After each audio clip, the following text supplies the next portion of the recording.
So I will do my best to record every lecture and post it to a YouTube channel that I've created. So I'll post that link on D2L. I don't post completed notes for my classes anymore, but I think recording the lectures is a nice way to cover anything that you might have missed, right? All right. So this class, as you can see, we're going to kind of pick up with some familiar topics. All right, so this is designed to sort of continue where eGen 202 left off. So towards the end of that class, you were probably talking about combined stresses and combined loading conditions. So that's where we're going to start in this class. So,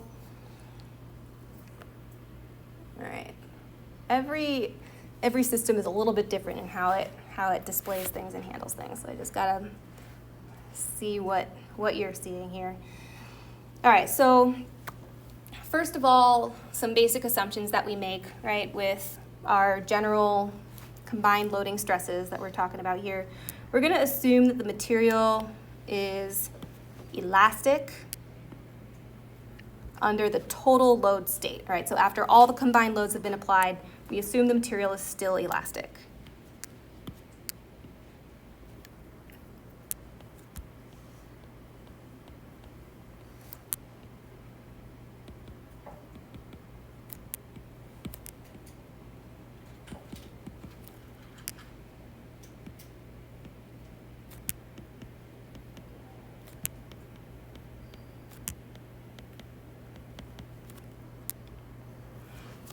And then we will consider each load separately, right, and superimpose them for the final stress state.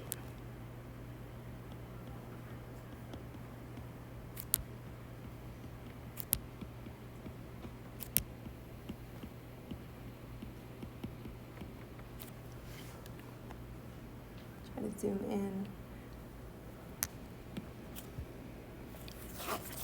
Let me try this. There we go, that's better.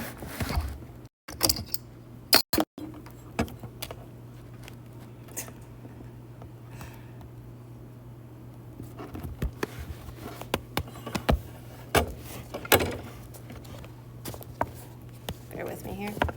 All right. That's a little better though. A little more awkward on this end, but better for your viewing. Okay. All right, so consider each load separately and superimpose results.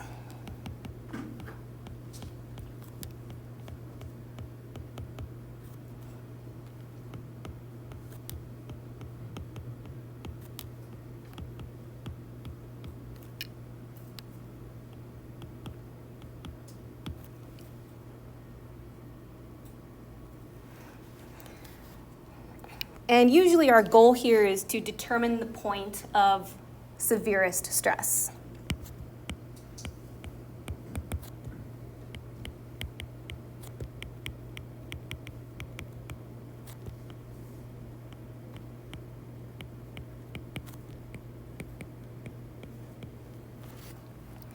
So we'll consider this example of a thin-walled pressure vessel that has axial and torsional loads applied. So you can see those applied loads already on there. And we have the internal pressure as well, all right? And then for the cross-sectional area, A, in the X, let's see. My notes are a little off. All right, so for the cross-sectional area in the YZ plane, shown here,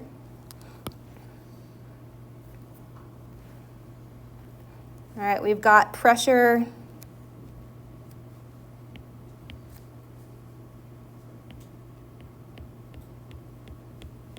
we're going to consider the stresses, all right? So we've got from the internal pressure, we have normal stress in the X direction, all right? So that's along the length of the vessel, and that's equal to P times R over 2T. Also known as the longitudinal stress.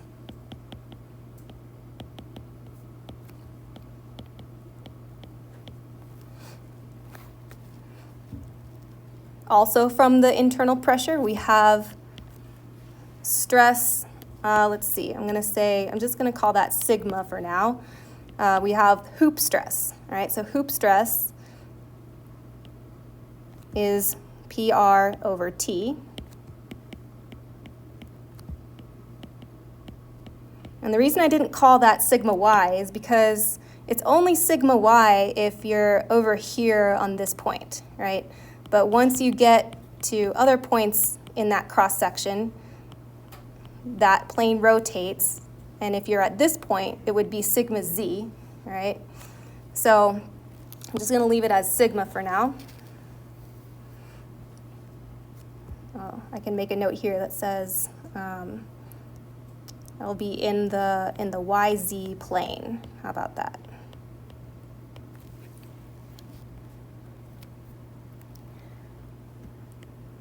And then we have tau xy. Shear stress is equal to 0 because we have just internal pressure and axial force, we're just thinking about the internal pressure at this point, right? So no shear stress from that internal pressure.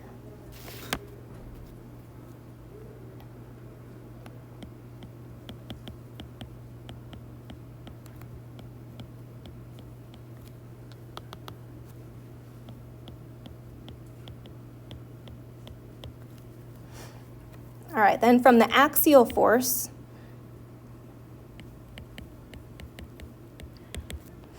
we have normal stress in the x direction is F over the cross-sectional area A, right?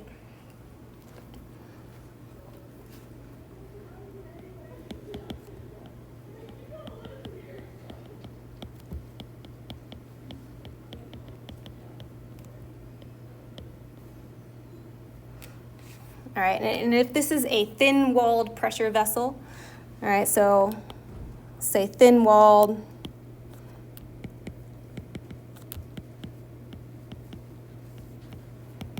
that typically means that the ratio of the radius to the thickness is much larger than 1. So for that scenario, that cross-sectional area would be 2 pi RT.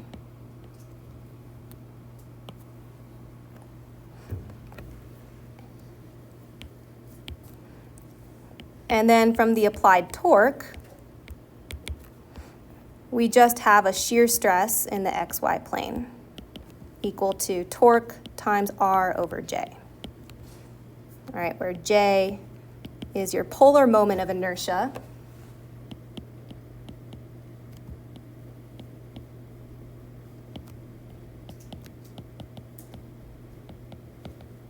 Which is often also known as IP. And for a thin-walled section like this, that would be equal to 2 pi RT. All right, so that's the area times R squared. All right, so that's just AD squared.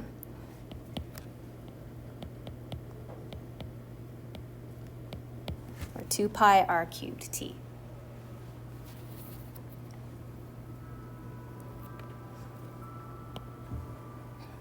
So then we get, right, these separate results, right, of stresses from the separate load applications.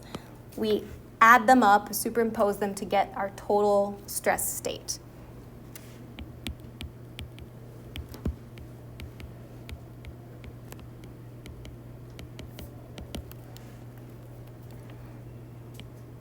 So if we consider the XY plane and we consider an element in that plane, call that A. And to reference that back up here, we'll say that is this point right here. All right, so since it is on this location, then we know what direction to assign that hoop stress to, right? So that hoop stress would be sigma y.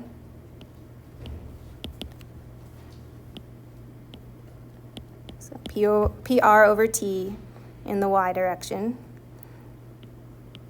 In the x direction, we would have the longitudinal stress, PR over 2T, plus the F over A. All right. And then the shear stress, throw in a different color. Say we've got tau xy is equal to T times R over J. So that's your little state of stress that should look familiar. Right? From here, you can do all kinds of things. You can draw more circle, calculate strains, and things like that. Questions so far? What's the little call out under that R2 or that R squared up underneath? Oh, D squared. Yeah, so D squared. Yeah, thanks.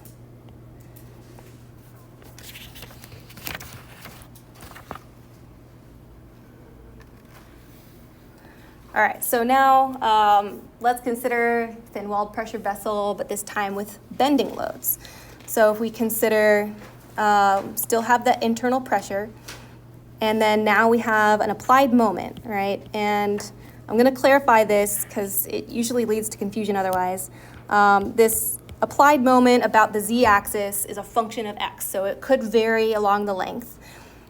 If it does vary along the length, in other words, if it's not constant, then it will generate an internal shear force, Vy, that will, right, also be a function of x.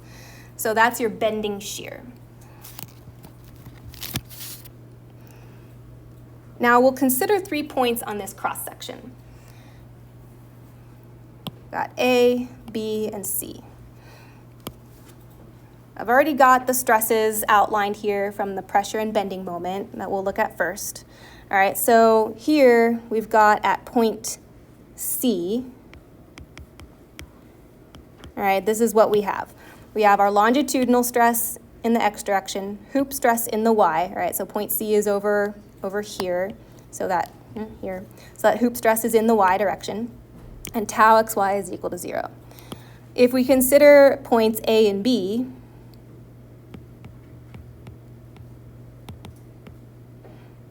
then the longitudinal stress would be the same, all right?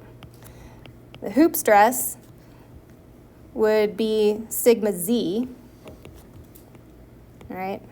Same calc, just a different notation. And the shear stress is now in a different plane. It would be tau xz that we're considering.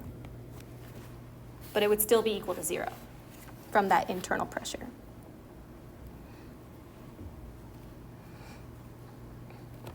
So I'll add this in plane shear.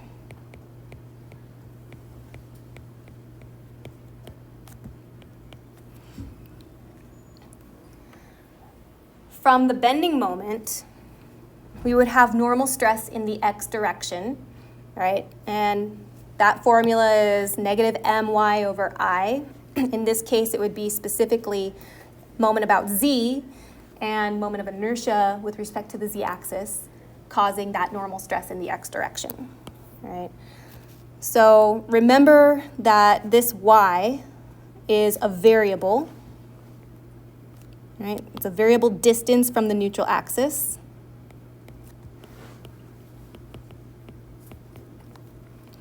So at A, we would have sigma x is equal to negative mz times r over iz, and it would be in compression. At B, or I'll do C, at C, C lies on the neutral axis, so the normal stress would be 0, right, because that variable distance y is equal to 0. And then at B, we would have negative mz times negative r over iz, all right, which gives us a tensile stress.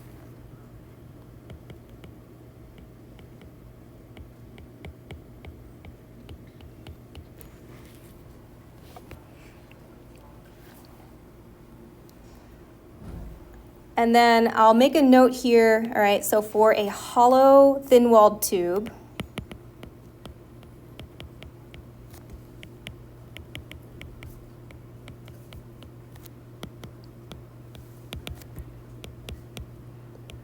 IZ is calculated as 1/2 times the polar moment of inertia. So that would be pi r cubed t. And that's for a circular cross-section.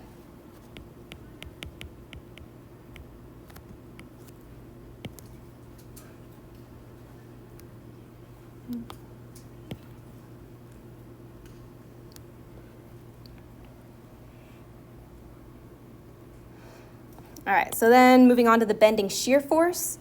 At A and B, right, well, first of all, we've got this familiar equation, right? Tau is equal to VQ over BI. So at points A and B, shear stress is equal to 0 because those are free surfaces, right? With respect to the direction of bending and the direction of the shear force. At C, we would have shear stress is equal to V times Q, which is the first moment about the area, right? So that's going to be pi r t, which is the area, times the distance from the neutral axis to the centroid of that area.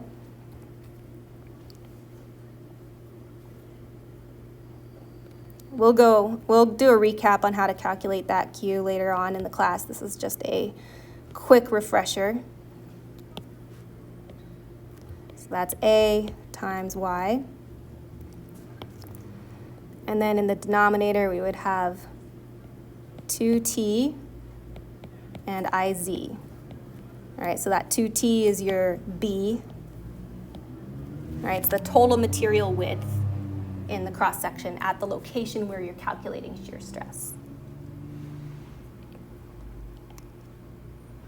So considering all of these stresses that we have at play and these 3 different points that we're considering, we can conclude that the severest stress is most likely going to be at point B, right?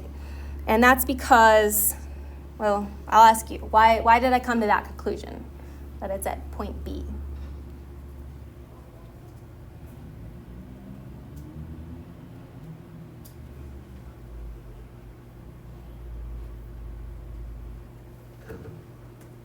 Why wouldn't it be at point C? Here's the question. Sure. I said, looking at all of these stresses that we have at play, I concluded that the most severe stress state is likely to occur at point B within the cross-section, right? So my question to you is, why did I come to that conclusion? Because the most extreme stresses are on the outside. For certain things, that's true, right? So for bending stress and for shear stress due to torsion, that's true. But all of these points are on the outside, right? So why would it be at point B but not at C or A?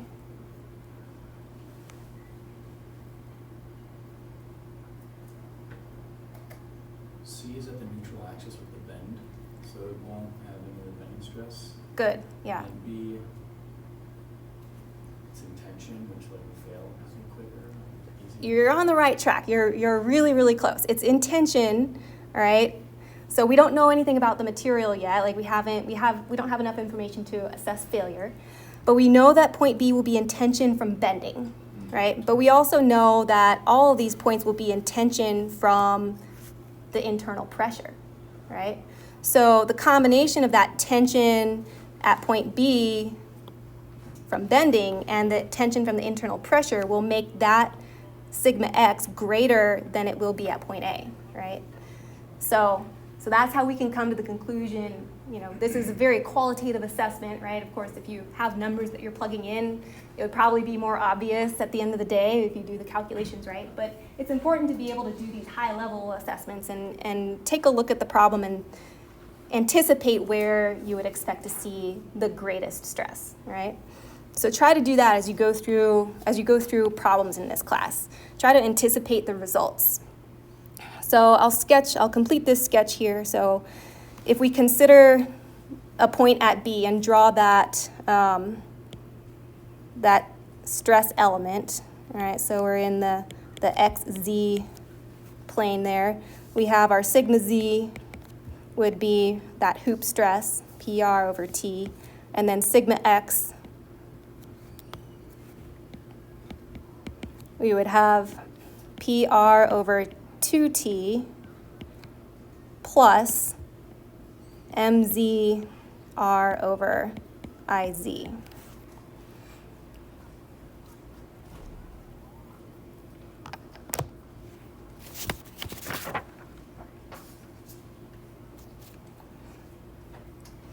All right, questions so far?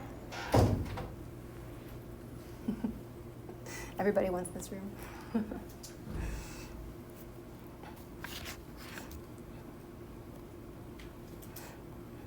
All right, so now I'll talk a little bit about load transfer.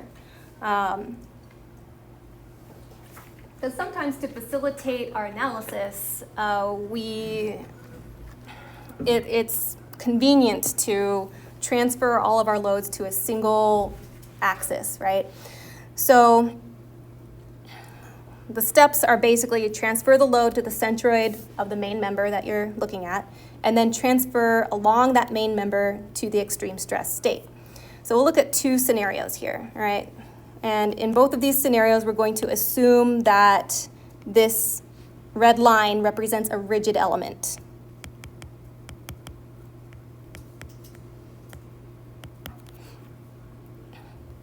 So the first scenario we're going to consider is a point load applied at the end of a rigid element that is rigidly attached to this cylindrical shaped element, all right? So we want to transfer that point load to the center. All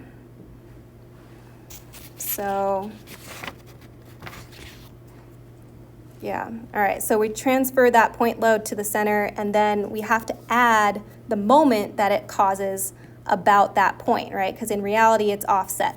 So that's going to cause a moment equal to P times the distance that it was transferred. The second scenario we'll consider is if the load is now perpendicular to the axis of the member instead of parallel. In that scenario, we still transfer that load to the centroid, and now we have to apply a moment about the vertical axis, right, which is a torque in this application, equal to PD as well. So to examine these, we're just going to rotate them so that they're horizontal. And first, we'll consider this case where the load is parallel to the length. Now, we draw our free body diagram, right? We've got our transferred load and the moment about Z that it causes. I've got my axes defined here. The reactions that we would expect to see, right, would be a horizontal reaction or an axial force, right, and a moment about Z. If we sketch the shear and moment diagrams, right, there's no shear stress in this scenario. The moment diagram would be what?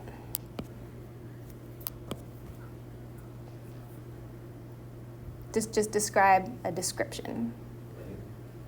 Linear, but specifically constant linear, right? Yeah.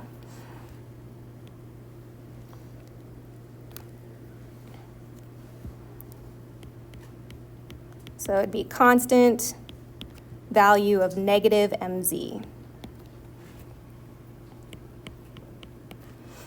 All right, so the extreme stress, we can conclude then, would be, let's see, do I have, all right, so I didn't outline that. So if we consider the same cross-sectional labels, all right, so we've got a circular cross-section here. We consider A, B, oh, I do have them sketched out here. Sorry, it's different. All right, I take that back. forget what I just said. All right, so I have them noted over here. All right, so this is point A and this is point B.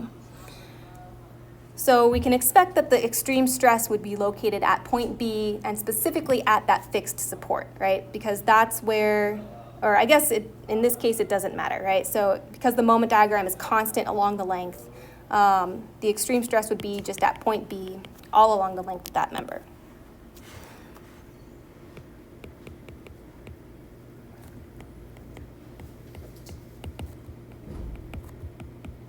All right, so it's going to be in compression from both the applied axial load, and that's also where it's going to be in compression from the moment mz, all right, versus the top. At the top, you're going to have tension from the moment and compression from the axial force, so those stresses will offset each other, and that won't be the most extremely loaded state, right? So we have axial, we've got the sigma x being negative p over a. And from bending, you have sigma x is equal to negative. We have a negative mz times y over iz. And so if we plug in a negative r, a negative radius to that, right?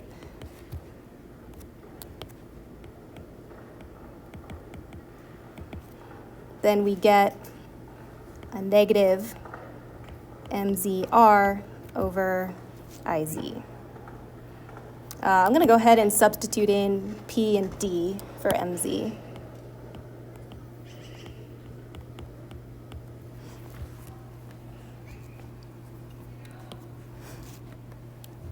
All right, so we can conclude then that our stress state at point B would just have normal stress in the x direction. So this would again be for x, z plane, and that normal stress in the x would be p over a plus pdr over iz. And it would be constant along the entire length of the beam.